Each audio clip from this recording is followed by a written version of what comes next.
अस्सलाम वालेकुम। कैसे हैं भाई आप लोग? खैरियत से हैं? ठीक ठाक है यार। सबसे पहले तो जो है ना मतलब आज एक बड़ी मतलब सैड न्यूज़ थी। वो ये थी कि कमर अहमद, जिनको हम कमर भाई कहते थे, one of the like more well known faces in Pakistan cricket journalism, उनका आज इंतकाल हो गया जी कराची में एट द एज ऑफ 88।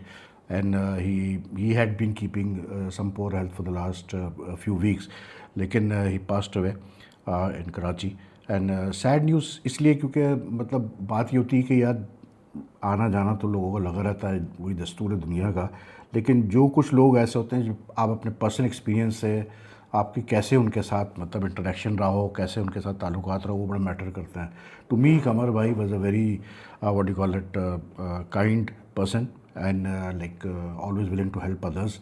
और मैं इसलिए ये बात कर रहा हूँ क्योंकि मतलब मैं काफ़ी मैंने टूर्स उनके साथ किए, काफ़ी मेरा उनके साथ इंटरेक्शन रहा, और ये चीज़ें आपको याद रह जाती हैं। एंड कमर भाई was very senior journalist because like he had move to, he played first class cricket for Sindh, 17 matches, first class matches, and like he is from Hyderabad, he was from Hyderabad. तो like then he moved away to England where he settle down, and वहाँ से फिर उन्होंने अपना cricket journalism का career वगैरह भी बड़ा पक्का किया, ब्रॉडकास्टिंग में भी आए। And he was very well known, मतलब पाकिस्तान क्रिकेट के हवाले से कमर भाई was the person to get in touch for the foreign media. लेकिन क्योंकि मैंने उनके साथ काफ़ी टूर्स वगैरह किए तो I recall lot of good things about him. और एक किस्सा मुझे अच्छी तरह याद है कि it just shows his kindness and the way he took care of his fellow countryman. Was like 99 के वर्ल्ड कप में मैं गया था पूरा वर्ल्ड कप करने के लिए इंग्लैंड, तो कमर भाई was there. And I remember के like during the group matches you know he came to me in the press box and he said कि यार वहीद तुमको मतलब आई थिंक अराउंड 300 पाउंड्स उन्होंने कहा तुम 300 पाउंड कमाना चाहते हो?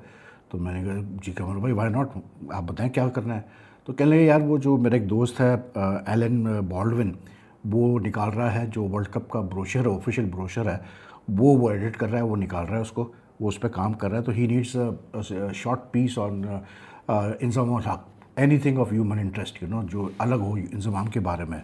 तो ज़्यादा लंबा नहीं, लेकिन ये है कि तुम जो कैच है वो ये है कि तुमने उसको आज रात को तक जो है सबमिट करना है। तो मैंने कहा कि आई डू इट।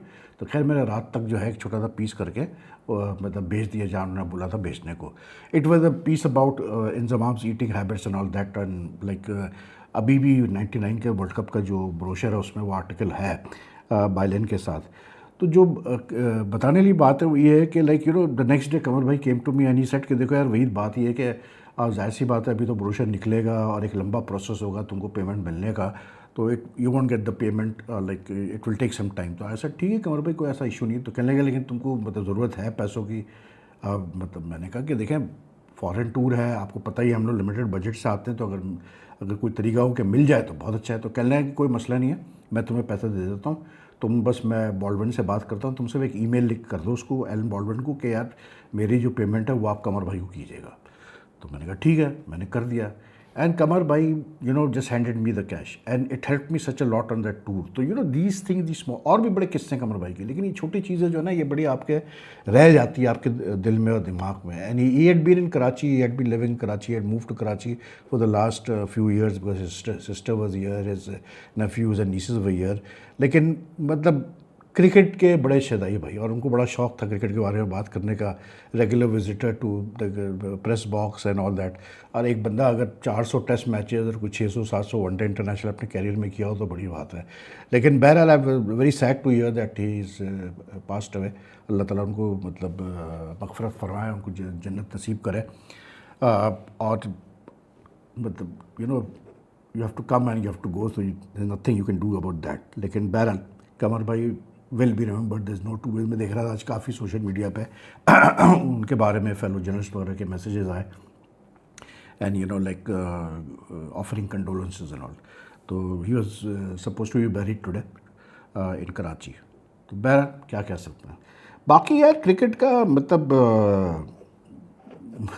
मैं क्या कहूँ यार, मतलब कल जो विमेंस का मैच हुआ, you know I was talking about the fact कि how Fatima Sana you know has been outstanding performer for Pakistan and how she is truly a genuine allrounder, जो आप कहते हैं ऑलराउंडर।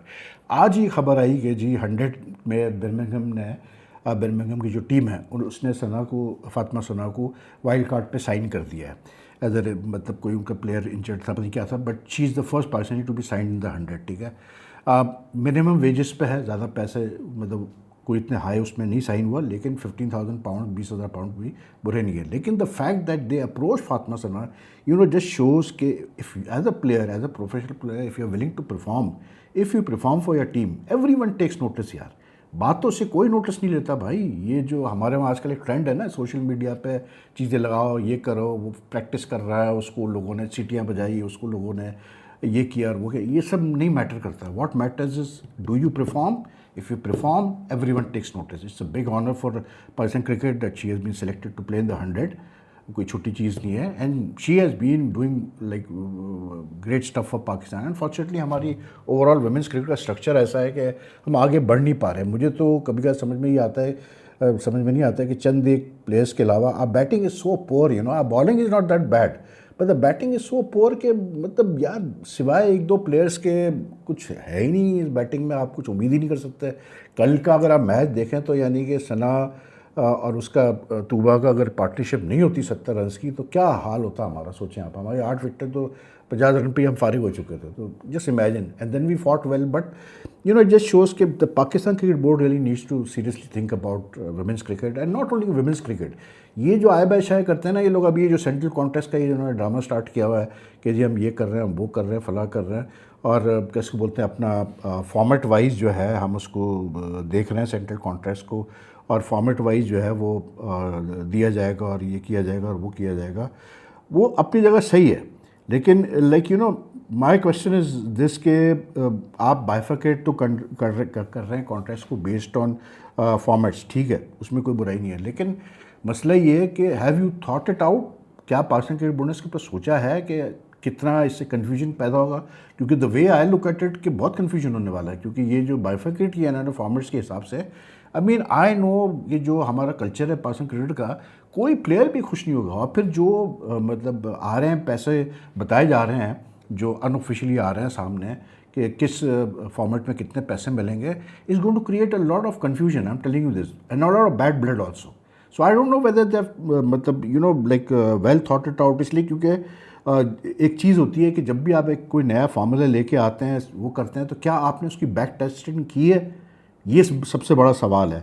बैक टेस्टिंग का मतलब यही होता है कि जो आप पास डेटा होता है उससे उसको झांच के देखते हैं कि यार ये जो हम करने जा रहे हैं कि पास डेटा के मुताबिक ये सेंसिबल डिसीजन है कि नहीं है, यू नो। तो आई don't know whether the Pakistan cricket board has really worked hard on this और नॉट, लेकिन मुझे लगता है कन्फ्यूजन होगी। इसलिए क्योंकि जो रेट्स बताए जा रहे हैं, जो मतलब वो कह रहे हैं कि जितने पैसे मिलेंगे, you know, like for example आप कह रहे हैं कि जी हम जो है महीने का जो मंथली रिटेनर है टेस्ट प्लेयर को हम देंगे तकरीबन 40 लाख रुपए, दैट इज़ बिफोर टैक्सेस और कट, ठीक है। आई एम हैप्पी, क्योंकि मैं कहता हूँ यार जो टेस्ट खेल रहे हैं उनको तो पैसा बढ़ा के दो जो सिर्फ टेस्ट खेलते हैं। लेकिन एट द सेम टाइम फिर जब आप कहते हैं कि जी जो T20 और फ्रेंचाइज क्रिकेट का जो मतलब वो होगा, कैटेगरी होगी, उसमें जो प्लेयर है, this is what is unofficial has come out, is that के अराउंड 1 से 1.5 मिलियन जो है मतलब 10 से 15 लाख रुपए कैसे बोलते हैं महीने का मंथली रिटर्न मिलेगा प्लेयर्स को।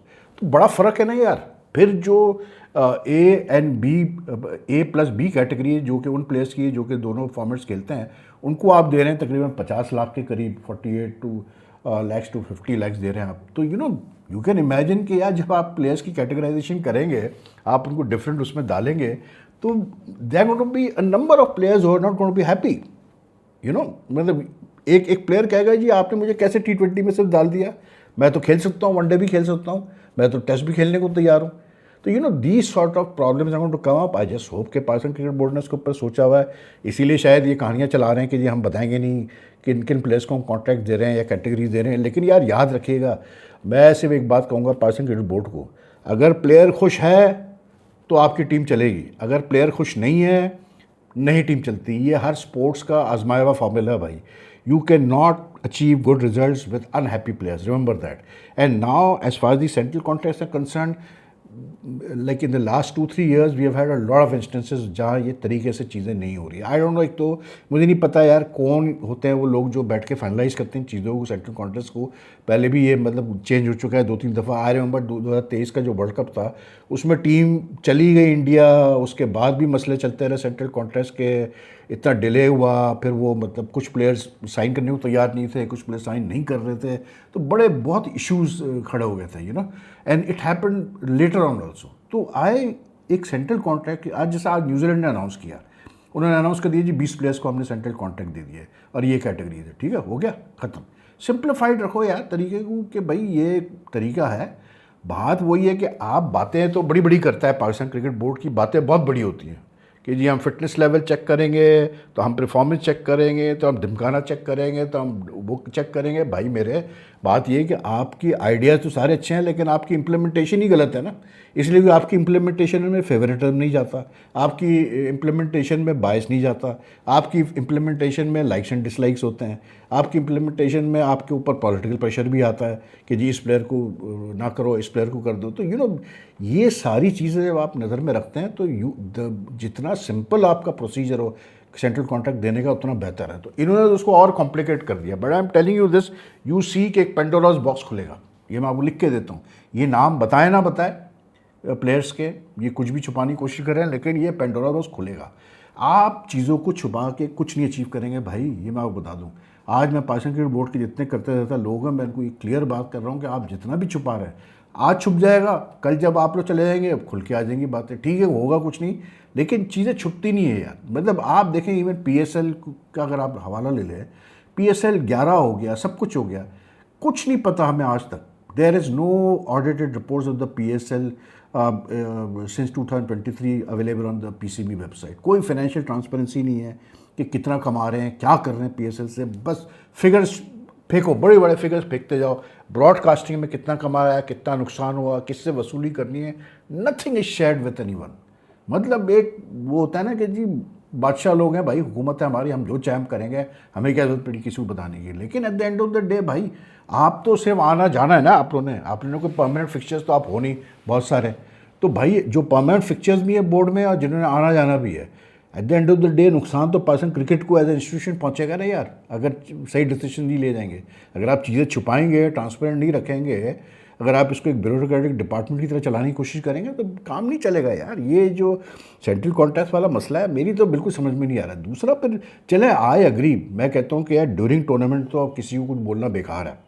मतलब अगर हमारी लड़कियां परफॉर्म नहीं कर रही, क्या कर लेंगे आप, कुछ नहीं कर सकते, ठीक है जो है वो है, टूर्नामेंट के बाद ही दिखा सकते हो। लेकिन मसला वही है कि टूर्नामेंट के बाद भी तो क्या सोल्यूशन होता है पाकिस्तान क्रिकेट बोर्ड के बाद, कोच को हैक कर दो, कोच को हटा दो, क्यों भाई? मतलब क्या यही एक सोल्यूशन है हर चीज़ का? मतलब I feel sorry for our women's team, why? Because these girls like, बात वही है कि यार वो भी तो करें तो क्या करें। आप हर 6 महीने बाद कोच चेंज कर देते हैं, हर 6 महीने बाद सपोर्ट स्टाफ चेंज कर देते हैं उनका। मतलब आप ये भी देखें कि यार कोई स्टेबिलिटी तो रखो। मेरी आज तक समझ में नहीं आया कि वो जो बंदा था न्यूजीलैंड का जो कोच था, एक वो पता नहीं क्या वो फॉरेन कोच जो था मार्क, उसने he did a good enough job with the women's team. And बस उसको पहले वो चला गया किसी पर्सनल रीजन की वजह से, पता नहीं क्या हुआ, फिर उसको वापस लाया गया, फिर उसकी छुट्टी कर दी गई। मेरी नहीं समझ में आता कि ये लोग क्या चलाते हैं क्रिकेट को और कैसे चलाते हैं। I can't understand why this people don't understand a simple fact कि भाई अगर आपकी टीम अच्छा करेगी, टीम जीतेगी तो हर चीज़ स्मूथ चलेगी, वरना कुछ स्मूथ नहीं चलता भाई साहब, सीधी बात है। वरना फिर इसी तरह कंट्रोवर्सी चलती रहेगी। रोज़ाना एक नई कहानी होती है, हर एक दिन बाद रिवाइव होती है कहानी कि जी वो यूनुस खान को ला रहे हैं हेड कोच टेस्ट का, सरफराज अहमद को हटा रहे हैं, जी वो शान मसूद को हटा रहे हैं, जी वो फलाह कर रहे हैं, जी वो ढिमकाना कर रहे हैं। फिर कुछ पूछो तो चेयरमैन साहब कहते हैं कि मुझे तो कुछ नहीं पता, ये तो मीडिया में आता है। तो मीडिया में आता है, कौन देता है भाई? मीडिया में कोई देता है जब भी तो आता है ना यार, सीधी सी बात है। ये ऐसे तो नहीं हवा के मतलब एकदम से किसी को वही आती है। आई डोंट नो यार क्या करना चाह रहा है। अभी तो शुक्र करेंगे अभी ब्रेक है हमारा, कैंप चल रहा है भाई, रेड बॉल का भी वाइट बॉल का भी, पता नहीं क्या क्या कैंप चल रहा है। ये कैंप भी मुझे लग रहा है या तो ये प्लेयर जो है ना ऐसे निकलेंगे बन के सुपरमैन बन के निकलेंगे इन कैंप से, सीधी सी बात है भाई, या फिर जो है और बेड़ा गर्क होकर निकलेंगे जिस तरह इन्होंने कैंप लंबे लंबे ये लगा रहे हैं। बात वही है, रिजल्ट है कुछ नहीं, बस प्लेट में रख रख के जो है डिफरेंट डिशेज हमें पेश कर रहे हैं कि लो जी ये अब ऐसा होगा, अब ऐसा होगा, अब ऐसा होगा, अब ऐसा होगा। अब आने वाली क्रिकेट जो है पाकिस्तान टीम की वो कितनी आसान नहीं है भाई, बड़ी सख्त क्रिकेट है। वेस्ट इंडीज़ जिस तरह खेल रहा है ना आजकल श्रीलंका वगैरह के खिलाफ, आप मतलब मैं आपको लिख के देता हूँ, वेस्ट इंडीज़ आपको ठीक ठाक खींचेगा टेस्ट मैचेस में इन वेस्ट इंडीज़ एट होम। फिर उसके बाद इंग्लैंड है सबसे बड़ी बात, फिर इंग्लैंड है। एनीवे देखते हैं क्या होता है यार। बाकी तो मतलब वुमेंस क्रिकेट का जैसे मैंने कहा, let's hope for the best. अभी इनका अगला मैच बांग्लादेश से है। I think that match will show you where we stand, क्योंकि I mean there are certain teams where Pakistan has done well against them historically, like Bangladesh हो गया, श्रीलंका हो गया, इवन साउथ अफ्रीका और Ireland and all. But in recent times तो हम तो इन टीमों से भी बुरा कर रहे हैं। अभी जैसे आयरलैंड में हम आयरलैंड से हारे, ठीक है, तो लेट्स होप कि Pakistan does well. I think हफ्ते को मैच है पाकिस्तान का वुमेंस वर्ल्ड कप का against Bangladesh. Hopefully they should win that one at least. Anyway take care. आपको अगर ये पसंद आए वीडियो तो लाइक एंड शेयर कीजिएगा, अपने कमेंट जरूर छोड़िएगा, ये कमेंट्स हेल्प अ लॉट। अल्लाह हाफिज़ जी।